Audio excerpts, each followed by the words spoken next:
Almost, I'm sorry. And that's the terrible myth of organized society, that everything that's done through the established system is legal. And that word has a powerful psychological impact.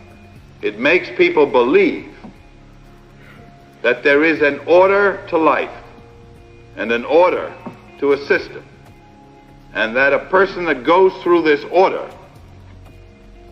and is convicted has gotten all that is due him. And therefore society can turn its conscience off and look to other things and other times. And that's the terrible thing about these past trials, is that they have this aura of legitimacy, this aura of legality. I suspect that better men than the world has known, and more of them, have gone to their death through a legal system than through all the illegalities in the history of man. 6 million people in Europe during the Third Reich, legal. Sacco Vanzetti, quite legal. The Haymarket defendants, legal. The hundreds of rape trials throughout the South, where black men were condemned to death, all legal.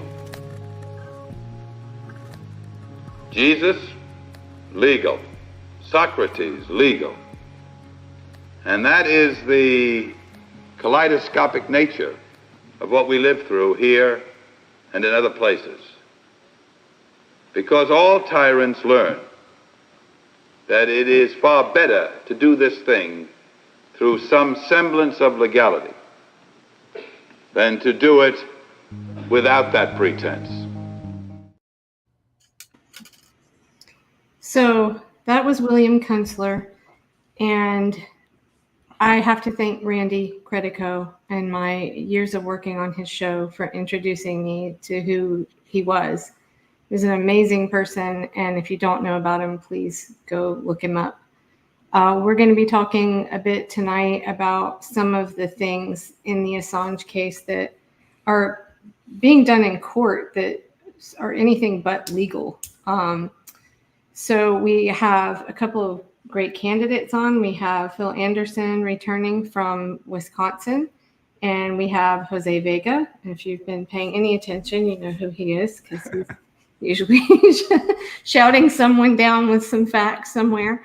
And we have a really special guest at the end who I also met while working on Randy's show, and that is Laurel Krauss, sister of Allison Krauss, who was killed at Kent State University in 1970, which was incidentally the year before I was born. So I think it's not an accident that a lot of us don't know a lot about these stories because, you know, the system doesn't really want us to, I think.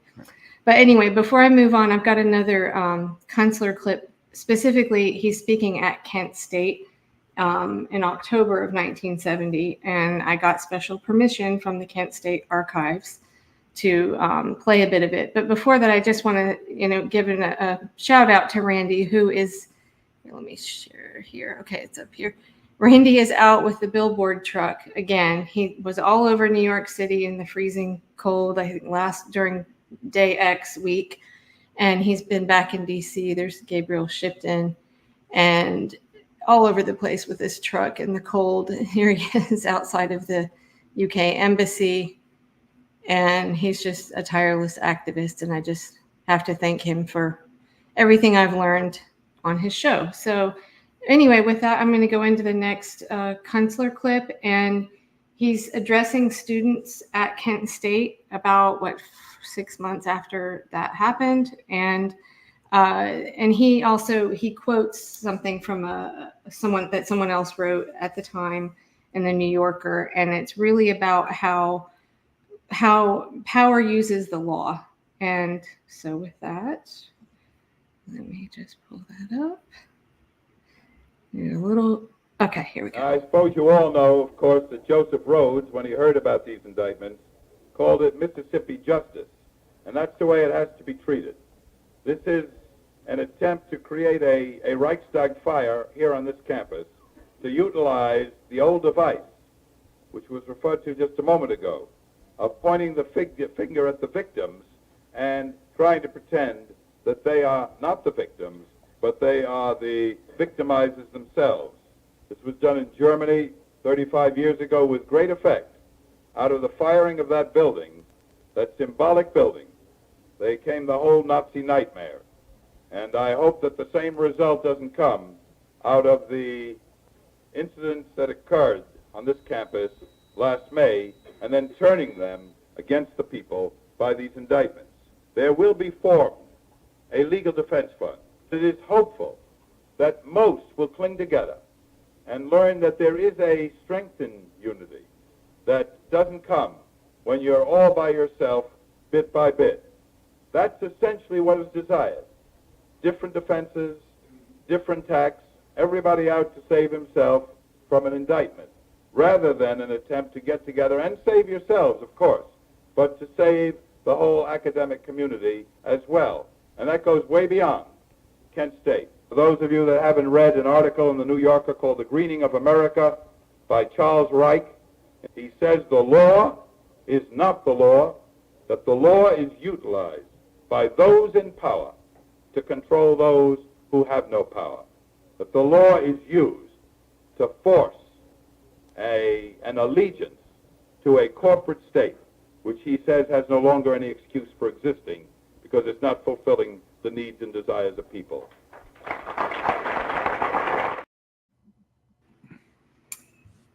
And so I showed that to kind of, illustrate how we're all kind of like expecting that there's been a lot of analysis of what's gone on in the court in the Assange recent hearing, and like, oh, it's looking better. And, there are all these things that have happened, between the, violation of attorney-client privilege in this case, and the CIA attempts to assassinate him, and all these things that we think the court should recognize and really throw it out, right?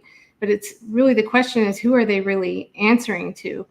And so on that note, I've got one more clip from, and this is Ray McGovern on Randy's show on Friday, speaking about who these judges really answer to. So we'll do that, and then we'll launch into the candidates, what they have to say about that.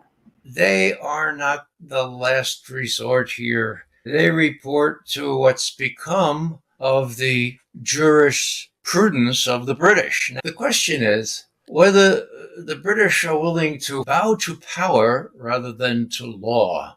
It was Chris Hedges at one of these discussions who said, this is not about law.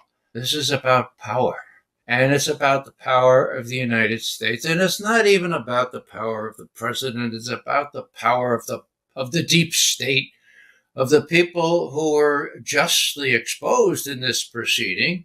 The CIA, in the first instance, snooping on Julian's lawyers and his friends and his journalists, for God's sake, 4 of whom were American citizens and protected by the Fourth Amendment.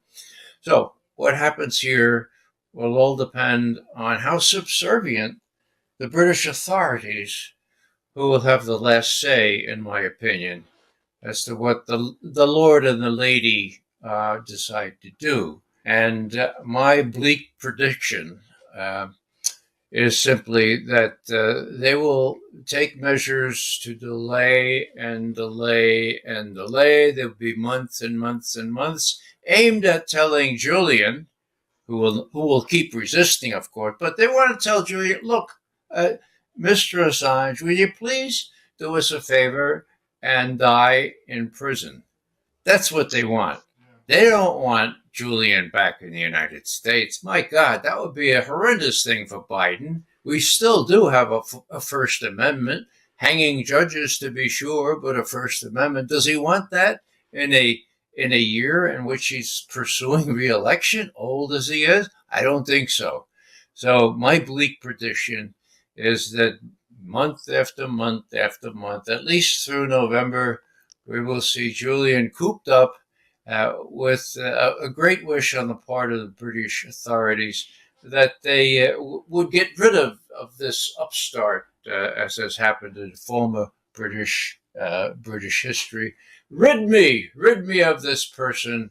And my God, let's hope and pray that they do not succeed. Let's hope and pray against hope that this lord and this lady can stay human enough to protest when they're told by MI6 and by Rishi Sunak that they have to decide to keep Julian in prison forever. Wow. Yeah.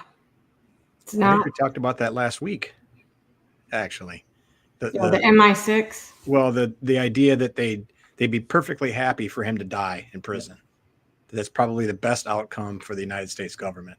So they never have to face having to answer for the injustice that would be if they actually extradited him here and had some sort of show trial.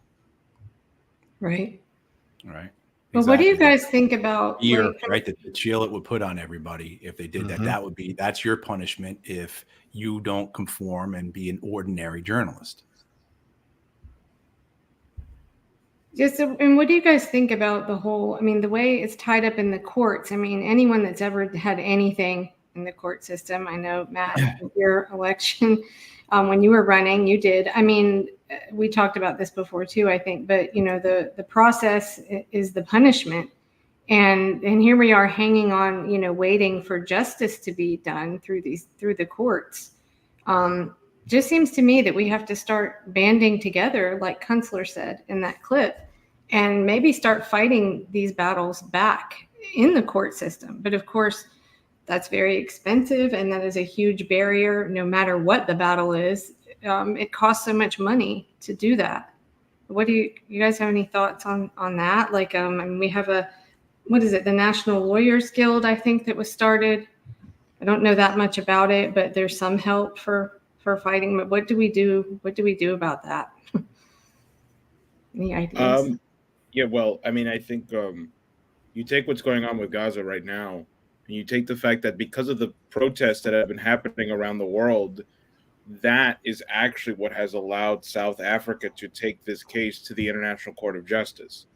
If it wasn't for the global pressure around the world, there would not be an ICJ case. But the law can only take you so far because, as several people have noted, the ICJ, does not necessarily have the authority, or it does have the authority, but it can't really enforce the authority to force Israel to comply with their provisional rulings in the meanwhile, while they figure out whether or not there is genocide going on. I know they ruled that there is a plausible reality that there is a genocide going on, but none of that would have happened without the public pressure around the world. And so I think these things kind of have to work hand in hand. Yes, you do fight the legal battles, but if you don't have the global pressure, or just the people who are on the ground, activists, lobbying politicians, lobbying the people who have some kind of sway, the activists, the legal side just completely falls apart because the law is not on your side. There's no such thing as something that exists above us, like as if the law is some divine, these are just rules written by people, enforced by people who, whether or not they want to admit it, are just the kind of people who are enforcing the laws against Julian Assange right now are not just nor right in what they're doing. And the law is not being used here to help Julian Assange, which it should be. It's being used to punish him. So if you don't have the activism, it falls apart. As for fighting it back in the legal, yeah, I think you try all avenues that you can, and then you have to back it up with what's going on in the streets. What people are doing day in and day out, working tirelessly, activism and awareness to what's going on with Assange. Yeah, I would agree. You mentioned the law. When the Constitution was originally written, the idea, at least at the time, was that the law had to start with what rights people have just as being human beings, and then government should be restrained by not being allowed to infringe on those. And as we've seen over at least the last 100 years or so, the government itself is now fighting against our constitutional rights to know what our government is doing, to be free of unreasonable searches and seizures, et cetera, et cetera, et cetera. And so the law is now being weaponized against us, as opposed to being something that originally was written to defend us against situations like this. I think it's worth. I just want to point something out too. When William Kunstler was talking, it just so happened that I found on Netflix last Friday night a movie called The Trial of the Chicago Seven, which is about him defending seven people. The eighth that was on trial was Bobby Seale, not represented by Mr. Kunstler, but that were basically, accused of conspiracy to commit violence, a federal crime that was never true by the federal DOJ that just wanted to push back and chill the war protests that were going on in '68 at the Democratic National Convention and in other places. So it's a smaller scale than what's going on now, but it really dramatically illustrates it. And the facts as portrayed in that movie are accurate. So if any of our listeners want to watch that, I think I would suggest watching it as a dramatization of exactly how the law can be turned against people's rights in a way that is attempting to chill real protest, people having real information and acting on the truth about what their government is doing. Yeah, and I would just follow up by saying, I think the law, is flawed within itself. I mean, you're coming at it from the right angle, that the Constitution says, no, you have intrinsic rights just by the very basis of being a human being. You have these rights, and of course, it's the amendments, the Bill of Rights and stuff. And now, as you said, yes, it is being weaponized, but ultimately, what it is, it's just that the people have to decide to be the law. That's what it is, right? And I think if the people, this is the whole idea about the people being this fourth branch of government, because I think if the people don't actually decide that they want to be the enforcers of what is just and right, because often what is just and right does not exist in laws, right? The law is what's being used against Julian Assange right now, but reason and mercy, as Assange himself, by the way, when he wrote that letter to King Charles asking him to come visit the prison, right? He was asking him to just come and look, and it wouldn't hurt you to have a little mercy on the way you treat these prisoners, right? It just, the people have to decide to be the law, and the people have to decide to be the government that enforces that law. And well, what you have right now is Plato says this in the Republic. He says that the punishment for having a bad governor is a bad society. Because if people don't actually upkeep their government, if people don't actually check in on their government, they deserve what they get. So I think couldn't agree more. And one of the interesting concepts that I think that exists in law is actually in the Constitution, but the legal system, and in particular the judicial system pushes against this, is the idea of jury nullification.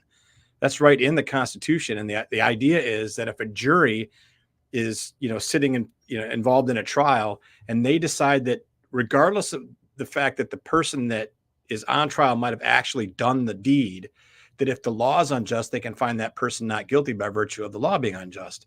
And that's something that that judges and courtrooms and all over the country suppress that information. And in fact, have thrown people in jail for even on public property outside of courtrooms passing out pamphlets about jury nullification. So that's that issue there. It illustrates the conflict that you're talking about. The people are the law. The people delegate their rights to government to be governed. And once they decide they don't want to delegate them anymore, they shouldn't have to be ruled by those laws or by those bad governors, as you mentioned. But as Mr. Kunstler said, there's definitely a difference between what the law is and what is moral. The law is really just about compliance, and that's it. It's not about right or wrong. Being moral is whether you decide to follow a law or not, based on the merits of the law, based on our understanding of what's true and right and honest for the ways that people live together, choose to live together voluntarily. And once laws go beyond that, like the drug war does, among other things, then that should be something where juries step up and nullify it, and people vote those politicians out. But I think a lot of people confuse legal with moral at their own expense. Do you guys know, there's one other thing I left out when I was talking about there are so many things with the Assange case that aren't right or shouldn't be legal. Have you guys heard about the Operation Pelican, which was basically when they pulled him out of the embassy. Maybe you've heard it called that, but our star that Meltzer, I've got another Meltzer clip here, but he talks about what happened right before he was pulled out. So this was something this was again from Assange Countdown to Freedom, but I haven't heard it talked about as much as some of the other aspects. It was in the last days of March 2019 when his lawyers came back to me and decided to release a press release on the 5th of April. So this is, 6 days before he was expelled from the embassy. And I called on the UK and on Ecuador not to expel him, and in the UK not to arrest him, and certainly not to send him to the US. I said, freeze the situation. I'm coming to London. I want to investigate the situation while he is still in the embassy. That was the 5th of April, on Friday evening. I sent out the letters on Monday morning, the 8th of April, to make sure I could visit him on the 25th of April in the Ecuadorian embassy. That was the 8th. The 10th of April, which is 2 days later, and 1 day before his expulsion, the British ambassador writes a letter to me saying, this whole story about his expulsion is completely hypothetical. We cannot discuss this with you. Obviously, you can visit him in the embassy whenever you want, but we cannot discuss it with US British authorities. Within 24 hours, the same British authorities arrested him. And clearly they knew about this before, because we know now from the diary in the thick of Alan Duncan, who was just published in this book, I think In the Thick of It it's called, his biography. Alan Duncan was the minister in charge for that operation, Operation Pelican, which was his arrest in the embassy. And this had been planned already for the 9th of January 2019. So this had been planned for months ahead. But a day before, the British authorities basically lied to me that this is completely hypothetical. And I'm not, some, average journalist. I'm a mandated UN mandate holder. I'm supposed to be able to have a privileged communication with the government. So they clearly lied to me that within 24 hours he was expelled. And when I saw that, I said, there's something wrong. I mean, I officially asked them to freeze this. He's been there for almost 7 years. They can wait for another 10 days. That's not the problem. So if they have to weasel him out so quickly, it's because I have announced that I want to investigate it. They want to get him out before I come to London. So to have have facts on the ground before I can come and basically stop it, you see? And so I'm convinced that I actually accelerated the process by announcing my visit. Wow. But then I turned suspicious. I said, well, if this is how you're dealing with me, then something must be really fishy in this case. Wow. I mean, what do we do with that? What were the repercussions of that happening? Like Neil said, wasn't just an average journalist or somebody random coming to visit him. I mean, it's things like that just, I don't know, they're just shocking that they've gone on and continue. I think we can draw some conclusions from that. And the conclusions I would gather is that nothing is so fearful to almost every politician and government official in the United States and in Britain and in other parts of the world, Western Europe, etc. Nothing is so fearful as the wrath of the U.S. military and the U.S. intelligence agencies and the CIA, that they will break laws, that they will ignore the UN, that they will bend rules, that they will do whatever to avoid the wrath or the repercussions of not cooperating with the CIA and with the United States intelligence agencies. Clearly. Matt, did you want to? Last week, I think we talked about this last week. Ambassador Craig Murray, who very much involved with this trial, he was present there last week for hearings. He's been at other hearings. He's such a great spokesperson for the Assange family. But Ambassador Murray talked about the connection between the judges, the sitting and previous governments, as well as security service. And one of the two judges last week, if people don't know, had actually been a barrister, had represented MI6, the British intelligence service. The other judge, Judge Sharp, that was Judge Johnson. The other judge, Judge Sharp, had similar type of relationships with the government, including having a brother who had extended an 800,000 pound loan to Boris Johnson, and then been appointed the chair of the BBC. I mean, so that's just the two judges that Julian was in front of. Well, Julian wasn't in front, of course, because he was too unwell to be present. But those are the two judges presiding last week. And what you're seeing with this is you're seeing the establishment, the elites, in this case, whether it's the high legal, the judiciary, the prime ministers and the ministers of the government and the security service, how they link arms. And so I'm sitting here listening to you guys, and what a fantastic conversation this is. And I'm going to shut my mouth in a minute and go back to listen to you all. But this, where you're coming from, though, as you approach the system as outsiders, right? Neither one of you are with the Republican or Democratic Party. Both of you are coming in a manner that the system, the elites, the establishment, the empire sees as a threat. And so as you all are running, I'd like to hear some of the experiences you've had being this outsider, being this threat, being this, danger that our system goes through great lengths to suppress. Well, for one, just being an independent candidate, because there's 203 pages in the FEC rulebook, and I only found this out like a couple weeks ago. Thankfully, we didn't have payroll set up yet, but one of the rules is that you can't pay yourself more than what you made last year in gross taxes.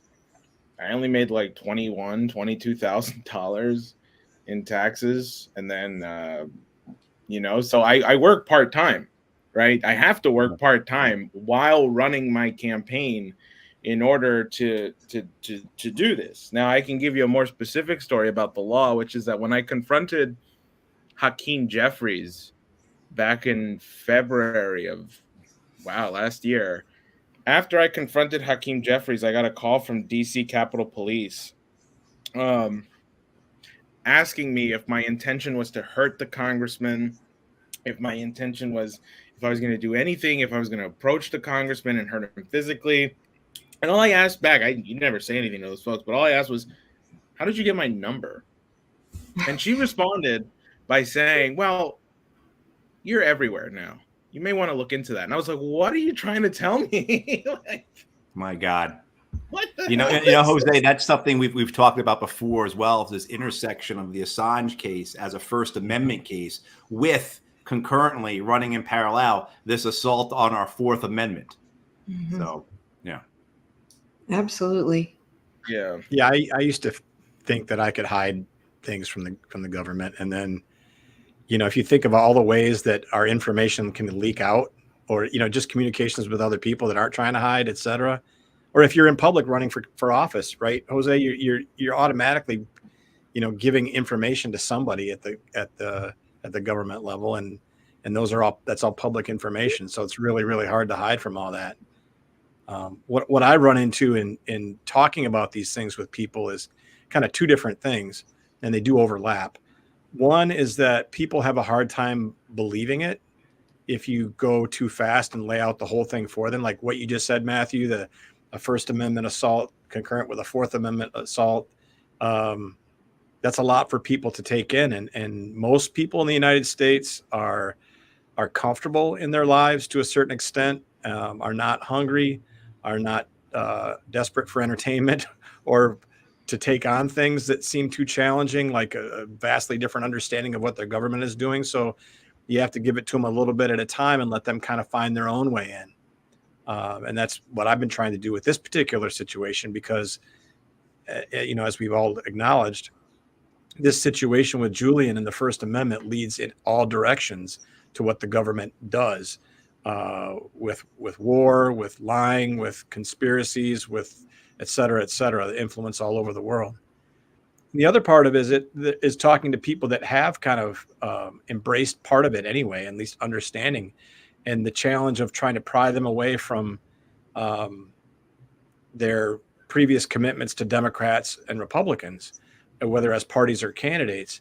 And the process, what usually happens in my experience is they'll be very sympathetic at first, but at some point they will go back to their own parties of previous preference. I didn't mean to make that sound like Dr. Seuss. Their own, what they used to belong to or how they used to identify. And that's where they, we see polling for, I've been through this, other independent and libertarian candidates have been through it, where when polling starts a few months before an election, we do really well.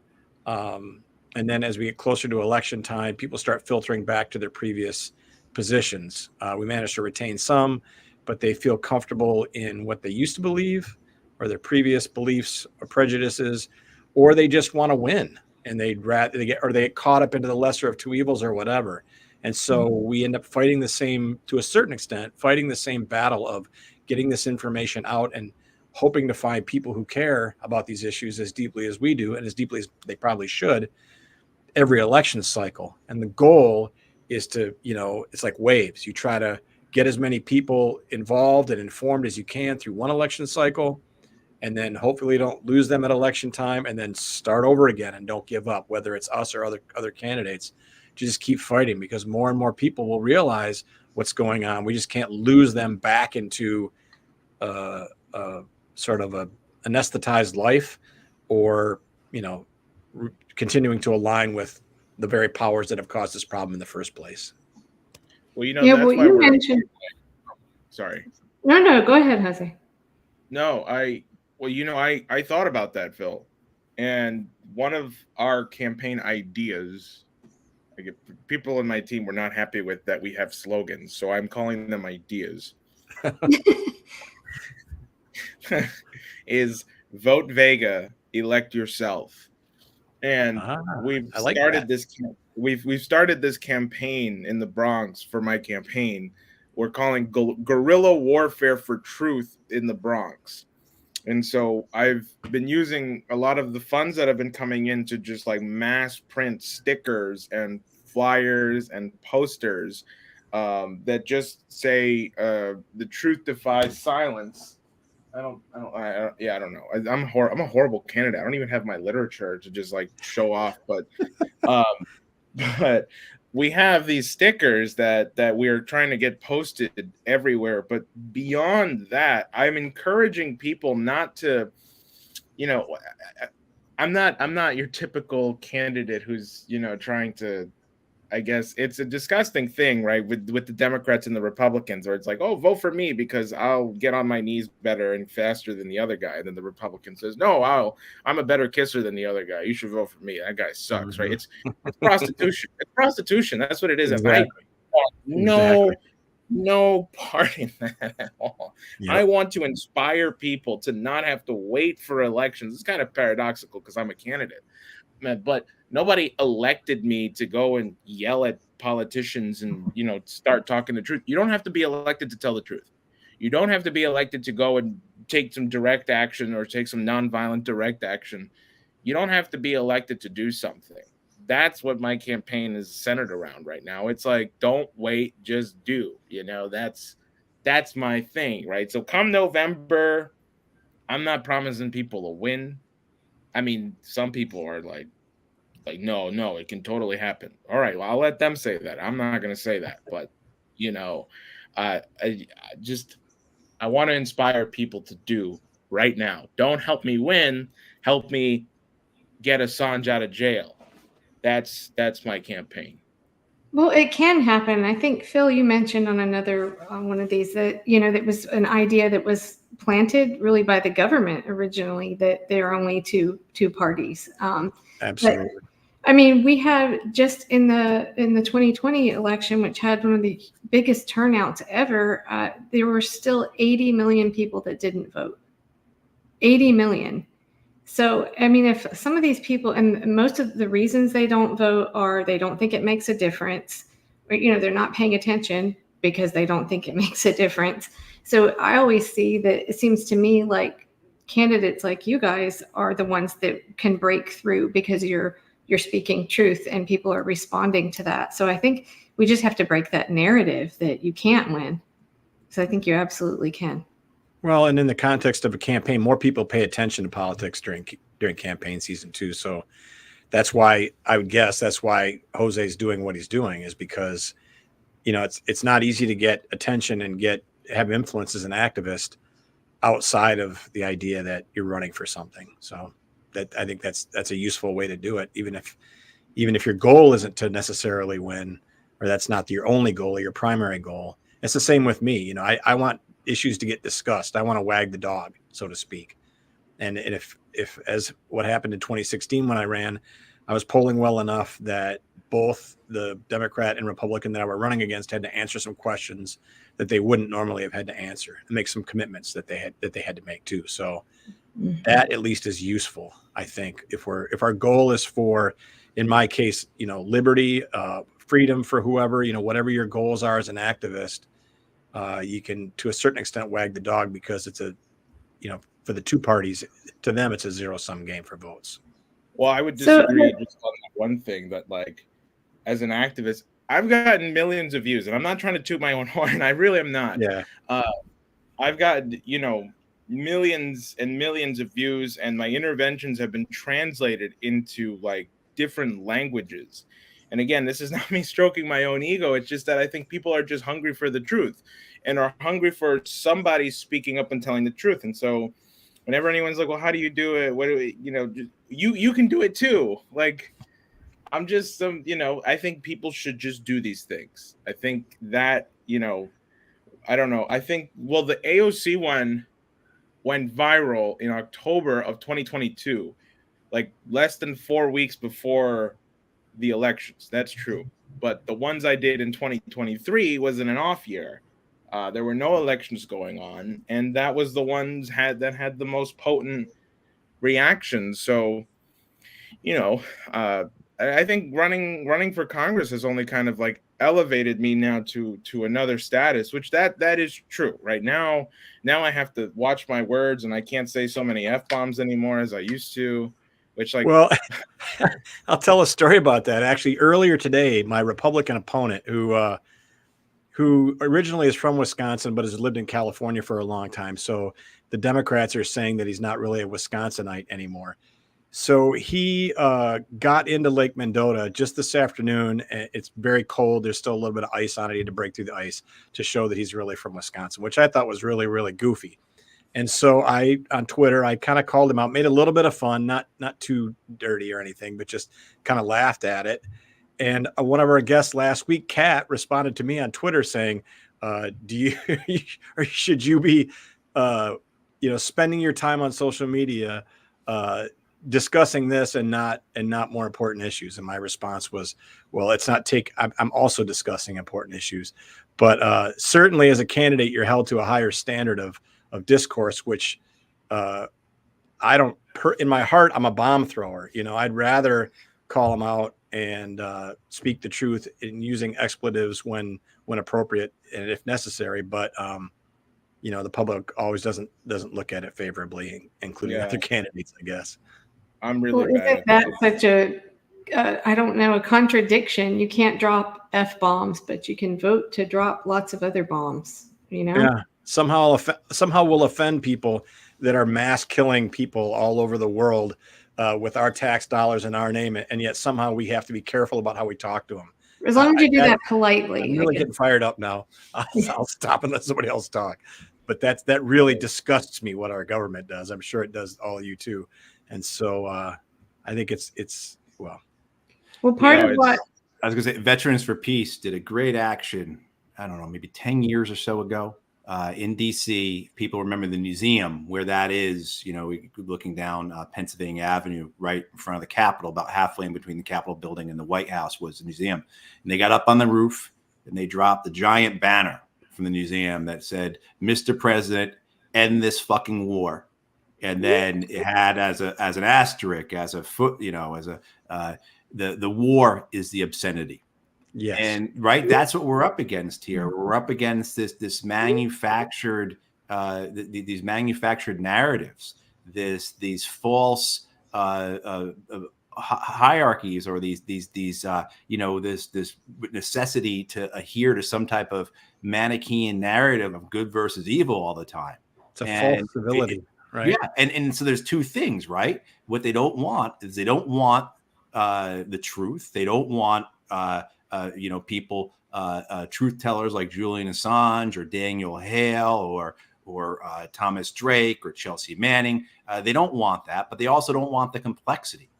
And so that's what you see a lot of times with independent politics, is that you have people not just speaking the truth, speaking about things that are very dangerous to the big donors for the Democratic and Republican parties, but also, too, they're bringing a complexity. They're bringing another way. They're bringing an alternative that the system just abhors.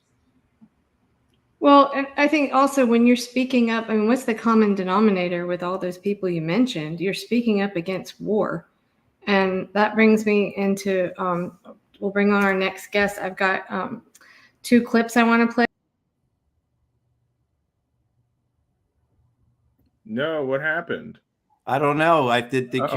Kelly may have just logged herself out, possibly. No, I don't know what happened.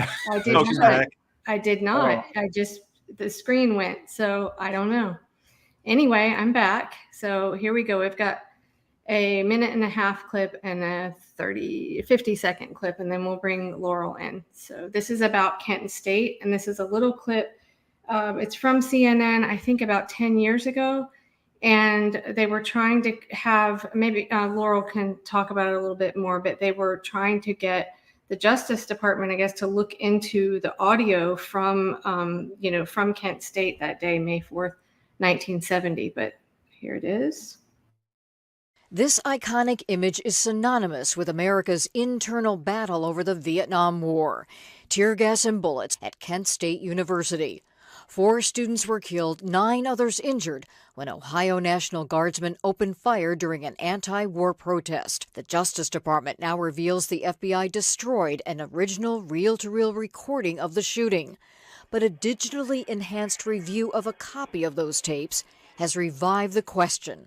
Audio engineer Stuart Allen analyzed the tape for the Cleveland Plain Dealer. He claims the fatal volley was preceded by 4 shots from an unknown source. 4th gunshot, most important, here's the echo from it. 70 seconds later, Stewart says there's a command to fire, followed by 67 gunshots.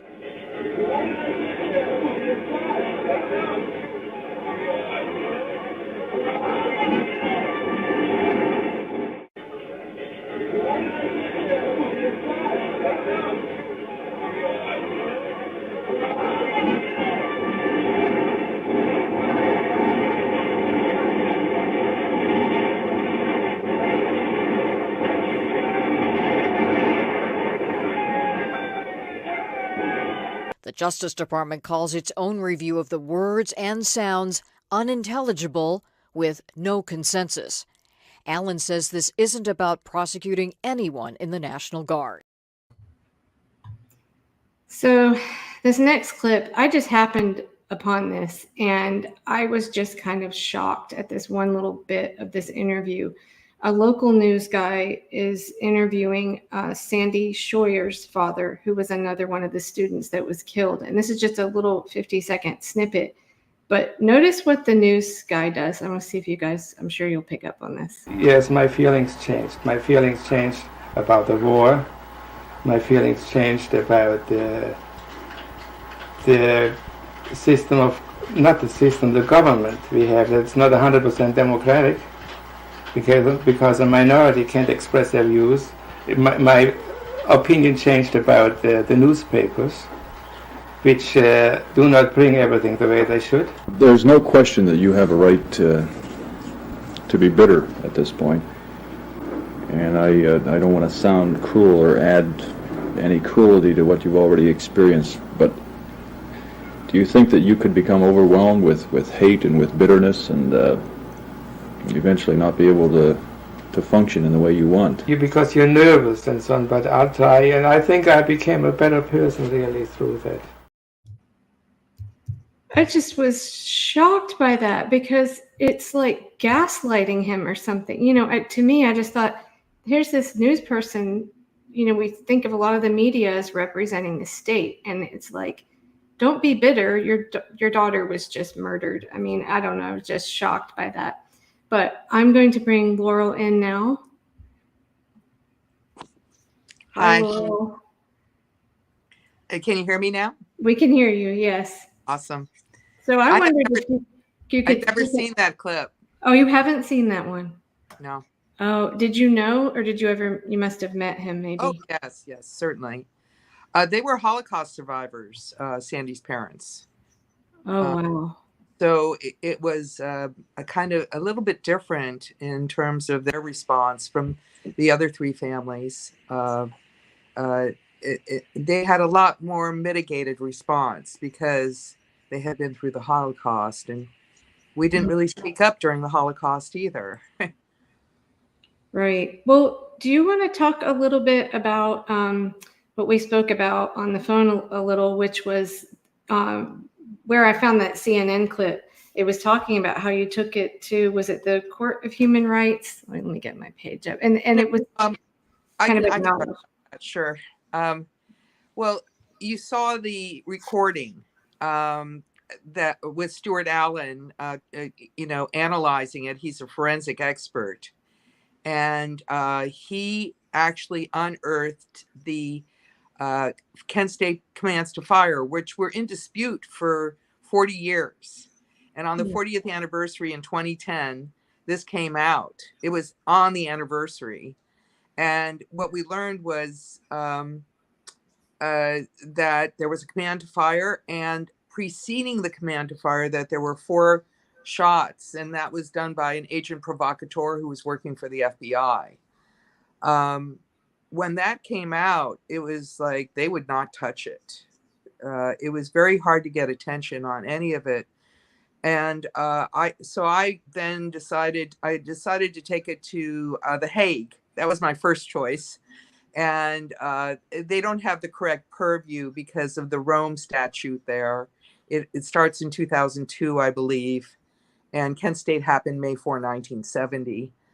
And so then I took it to the UN, before the UN Human Rights Committee, and that was in 2014.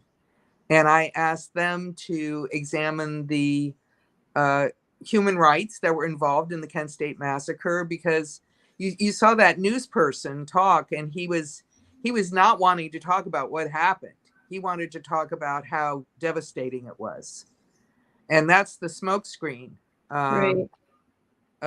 And we took it to the UN, and they admitted it was killing and murder, which was wonderful. The U.S. Department of Justice did. It was a big deal. But now that they've admitted, they can say that they admitted it. They still don't have to do anything about it. They can act like it's such a big deal for them to say those words. Wow. Well, I know you've been very active for a long time. Do you want to talk a little bit about the Allison Center for Peace? Well, first we started the Kent State Truth Tribunal. You see our logo there. That is a bullet hole with flowers coming out, because the day before Allison was killed, she said, "What's the matter with peace? Flowers are better than bullets." And we started the Kent State Truth Tribunal on the 40th anniversary, just before the commands to fire showed up. I did it with Emily Kunstler, the daughter of William Kunstler. She's an extraordinary film, social justice documentary maker. And she co-founded Kent State Truth Tribunal with me. And we collected 75 original participants and witness testimonies from people who were there that day. And we filmed them. And we have the archive of that. Lots of gems of real truth that have never been revealed. The people who were shot at have never been able to really share this with the public. There's a little bit at Kent State University that you can go look at that's just recently showed up, but this is just an example of all these kind of events that happen. Horrible thing happens, the government acts wrong, and then basically we're not allowed to examine it at all. And the people that are involved with it, that were harmed by it, they're thwarted in any possible way from getting to the truth. And since day one, I was 15 when it happened. Allison was my older sister. She was 19. I was in junior high. I remember going to the shooting site with my family because we fought in the courts. My father led the team, Arthur Krause. We would go to Kent State University to take a look at something, and we would always hear click, click, click, click, but we couldn't see the cameras. That was back in 1970. So ever since 1970, I'm a persona non grata in America. You know, they have the right to chase me and harass me and thwart me. I mean, but I'm here to tell you, I'm not the only one. Anyone that has this kind of stuff happen and they want the truth, they become the target. Yeah, I have, let's see, sorry, when I left a minute, it lost my photos here, but this is your sister. Yes, that's her high school picture. She wouldn't like that so much. Oh, really? Oh, right. Okay. And this picture is just so That's haunting. her father on the killing site where she died. Yeah. Wow. And it's in a parking lot. So now they've actually, they don't let people park on it. But I mean, that was a big struggle to get that. I mean, it's never been, you know, let's help these people and let's get down to what really happened and let's not ever have this happen again. Absolutely. It's the opposite of that. It's let's figure out how, you know, we can normalize this and people can learn to accept it. And now look at where we are. Look at where we are.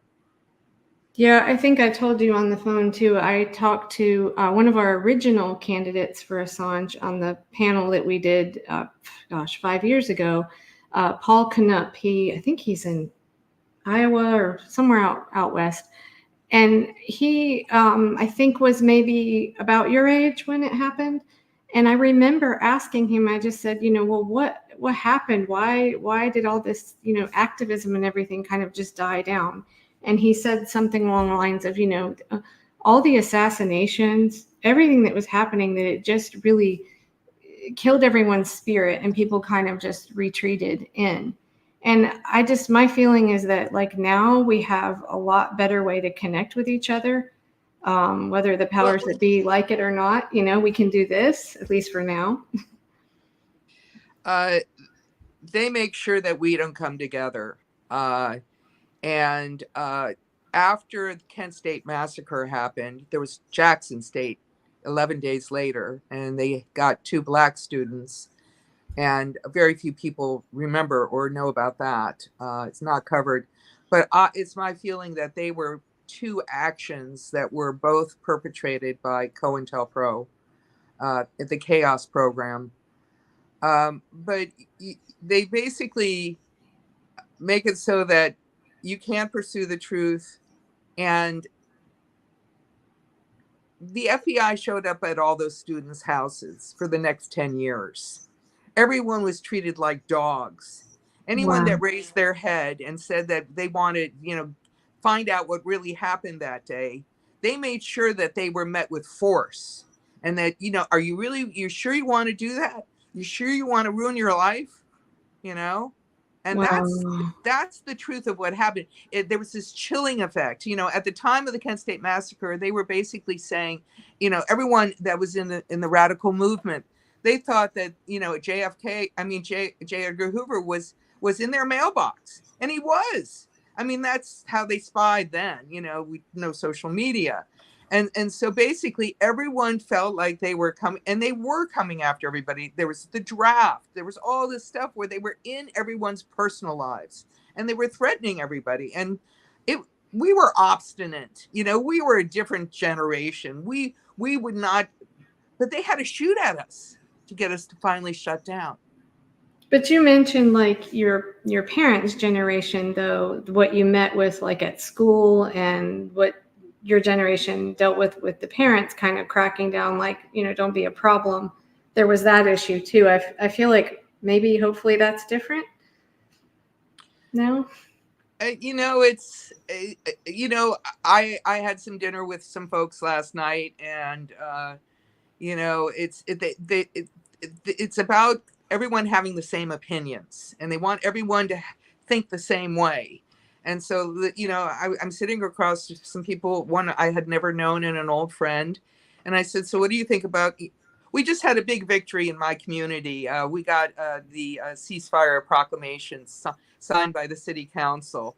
And I helped lead that with the Allison Center for Peace, which is a project that I'm working on here in Mendocino, California, to create a memorial for the Kent State and Jackson State massacres. I'd like to actually have a public memorial and not wait for them to do it. But anyhow, we did that. And so I'm sitting at dinner and I said, so what do the news is we did this proclamation and we got, ceasefire, the whole town. It's a small town, but it was wonderful to join in around the world. And the people that I was talking to looked dead and with scowls on their face. They said, what about Hamas? And it's like, how do you deal with that? How do you deal with that smoke screen that they put up where people can't think through? I mean, it was the same thing with Kent State. When we get to the hospital, they said they should have shot more. I mean, it's really that way in America. Still, I mean, that they don't think that a genocide is on a completely different scale than what Hamas did. Anybody jump in? Setting aside the fact that Hamas was elected in 2006 with the support of the Israeli government and only with like 42% of the vote. And so Americans still want to hold all of that accountable to an election that was now 18 years ago and not really legitimate, not unpolluted by Israeli influence. It's like gobbledygook, they're fed this stuff. And how are they supposed to make sense is the question. How are they supposed to, what sources do they have? I'm lucky. I know where to go. Cy Hirsch, he's my guy. Yeah, he's awesome. I know where to go. I got Aaron Mate and I got Randy Credico and I know where to go. I'm lucky. I'm really lucky because I think that there's a lot of misguided people out there. And it's just, and that's how they did Kent State. They would say one truth. I mean, they would say one thing and then they would say the opposite of it. So here we are 50 years later. There's no way to know what really happened because they published it with all the facts and it's a lot of non-facts too. Well, my theory is, and I believe this wholeheartedly, I'll defend it forever and ever, is that people would rather be comfortable in whatever their belief or worldview is now than to have it upset, even if what's upsetting their worldview is the truth, because they'd rather just be left alone in whatever combination of truth or fantasy land they're living in. It's like it keeps them warm or something, It identifies who they are. So being an American is supposed to mean something to most people, right? We stand for, all this propaganda, right? We stand for truth and justice and spreading democracy, and people's identity and self-esteem comes from that, really. And that's why they keep parading it out after sporting events and whatever, and the Pledge of Allegiance, I had to do that at the city council. Exactly. And this idea I couldn't do it. Ever since Allison, I'm not doing that. This idea that being proud of being an American is very important to a lot of Americans, and in their self-identification as being something special or good or honorable or whatever. And so when we tell all of us, as we do in our different ways on different topics, tell people that that's not true, their first instinct is to completely disregard it and find a reason to disregard it.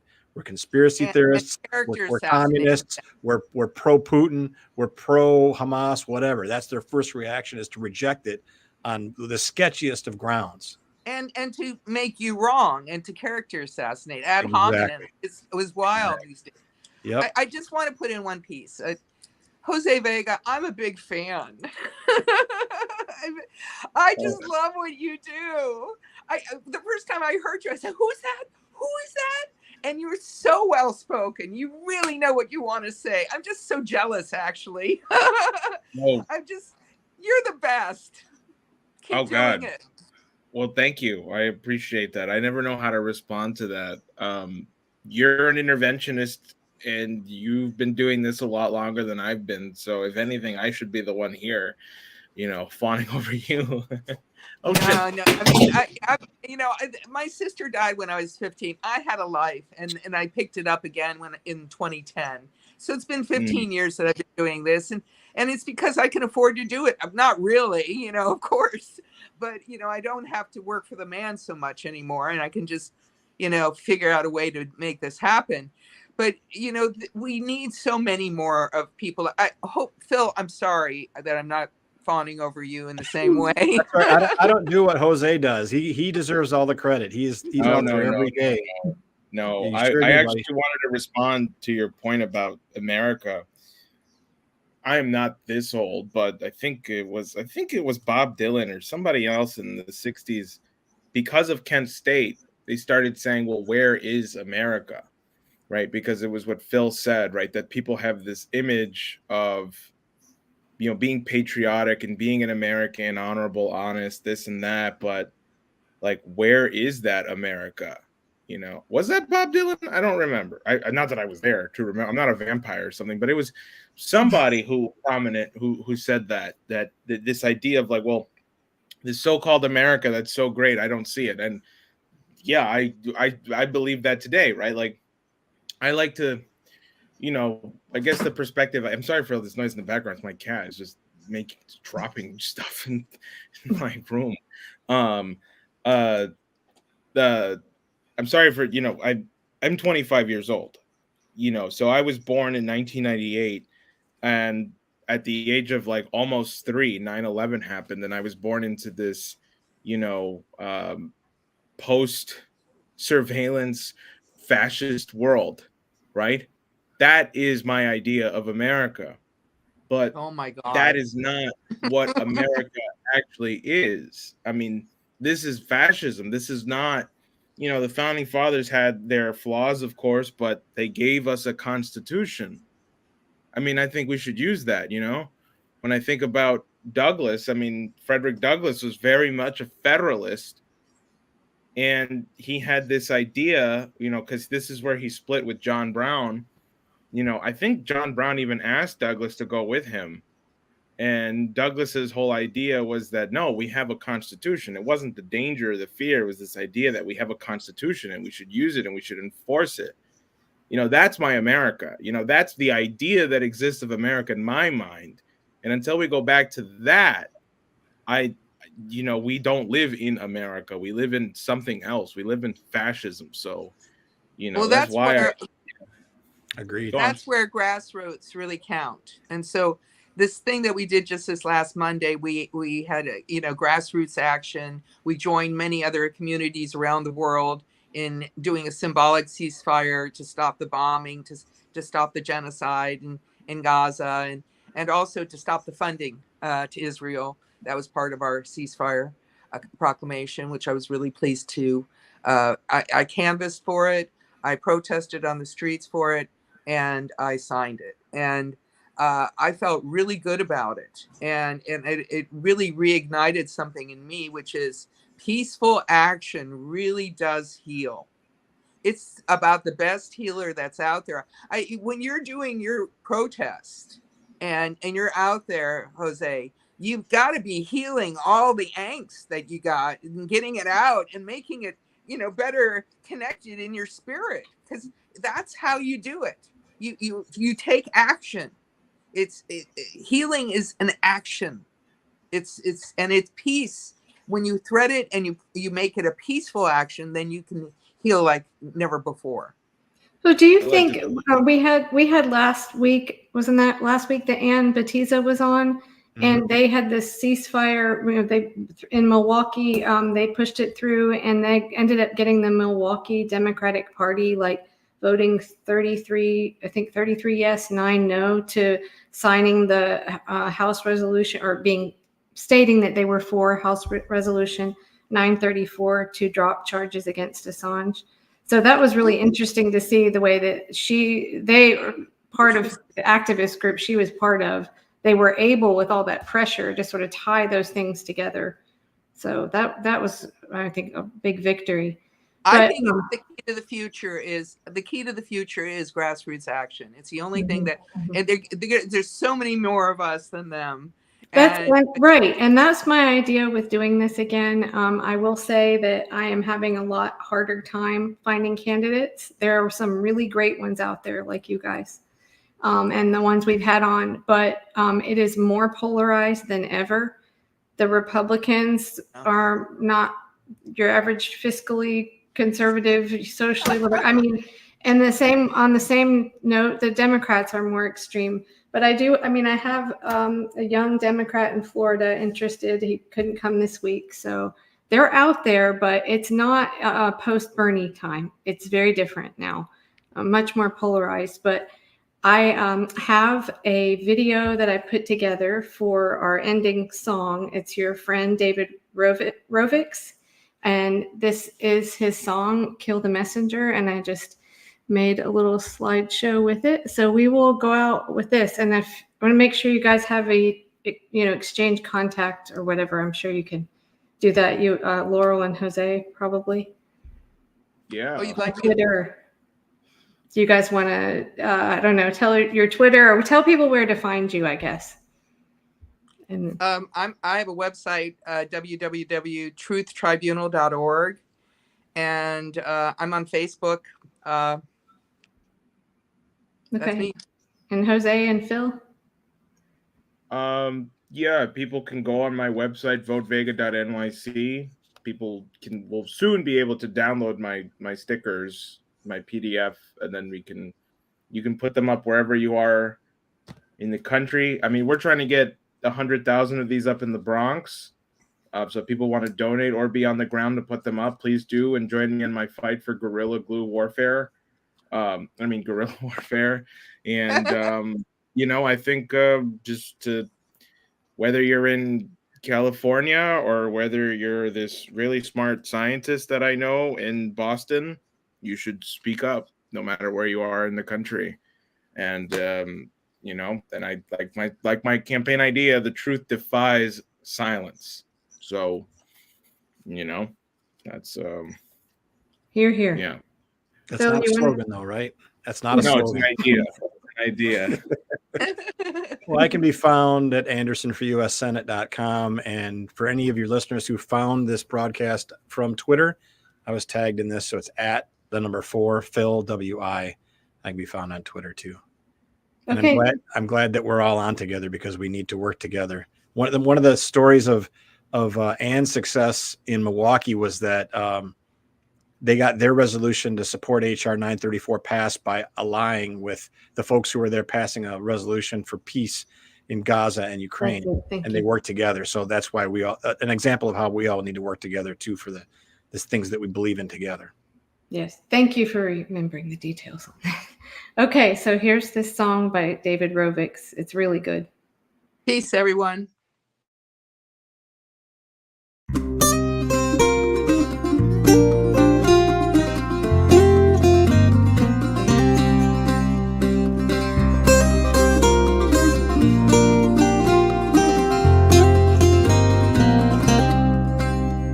When someone blew the whistle back in 2006, was a matter of a password and a couple of clicks to safely send files and protect the source while sharing all the important bits, of course. With a database that's searchable all around the earth that exposed the rich and powerful, showed us what they're worth, showed us the corrupt ways they run affairs.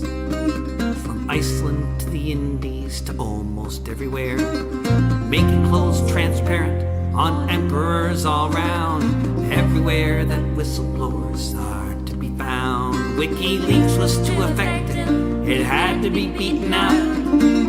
Let there be no doubt. Now they want to kill the messenger while most of us stand by, just waiting for this prisoner to die. Daniel Ellsberg blew the whistle on war crimes. He called out for someone to step up this time. With WikiLeaks assistance, when Chelsea Manning did on torture and mass murder, she blew the lid. And the war on WikiLeaks went into overdrive as the authorities tried hard to make sure it couldn't survive. Now they want to kill the messenger while most of us stand by, just waiting for this prisoner to die. Charges Espionage Act is being used against Assange under the Extradition Pact. Not just Republican war criminals, but Democrats too had it out for him now for telling what he knew. When the DNC rigged the race, got Clinton the nomination, put Sanders in his place. Now they want to kill the messenger while most of us stand by, just waiting for this prisoner to die. Now they'll call him a foreign agent, say he should be shot. They'll call him a narcissist, whatever defamation they got. They'll say he's not a journalist, unlike the ones in Moscow, reporting on the criminals that we allow reporters to report on. We give them the Nobel, while this Australian is caged and sent to hell. Now they want to kill the messenger while most of us stand by, just waiting for this prisoner to die. Now they want to kill the messenger while most of us stand by, just waiting for this prisoner